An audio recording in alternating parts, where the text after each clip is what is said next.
O'zbekiston Davlat sport akademiyasi huzuridagi jismoniy tarbiya va sport bo'yicha mutaxassislarni qayta tayyorlash va malakasini oshirish instituti va uning filiallarida ilmiy salohiyati yuqori bo'lgan kadrlar faoliyat ko'rsatishmoqda. Vodiy viloyatlarining sport fidoyilari uchun xizmat ko'rsatayotgan institutning Farg'ona filialida ham umumta'lim maktablarining jismoniy tarbiya fani o'qituvchilari, sport maktablari trenerlari va maktabgacha ta'lim tashkilotlari yo'riqchilariga yuqori malakaga ega bo'lgan ustoz murabbiylar, professor o'qituvchilar ta'lim berishmoqda. Bu yerda olib borilayotgan samarali ishlar bugun chin ma'noda respublikamiz mutaxassislarining ham e'tiborini tortmoqda. Farg'ona viloyati mezbonlik qilgan jismoniy tarbiya va sport sohasida mutaxassislarni qayta tayyorlash va malakasini oshirish tizimidagi dolzarb muammolar mavzusidagi respublika ilmiy amaliy anjumanda ham bu fikrlar yana bir karra tilga olindi. Unda ishtirok etgan Qoraqalpog'iston Respublikasi va viloyatlardan tashrif buyurgan sport mutaxassislari kerakli bilimlarga ega bo'lishdi.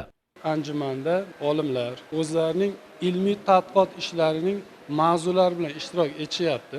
Masalalar yechilyapti-da, amaliyotga tatbiq etishning samarali yo'llari belgilab olinyapti. Anjuman davomida ishtirokchilar sho'balarga bo'lingan holda bir qator mavzular bo'yicha fikrlar almashishdi. Yangi loyihalar ustida hamkorlikda maqsadli ishlar olib borishdi. Shu kuni seminar qatnashchilari Rishton tumanidagi mo'jizakor buyumlarga boy bo'lgan kulolchilik markazida ham bo'lishdi. Bu yerdagi yaratilgan sharoitlar, qo'ligul hunarmandlarning nodir san'at asarlari barchada katta taassurotlar qoldirdi. Bir so'z bilan aytganda, o'tkazilgan ushbu anjuman sport mutaxassislarining bilimlarini oshirib, hamkasblar o'rtasida o'zaro tajriba almashish sharoitini yaratdi.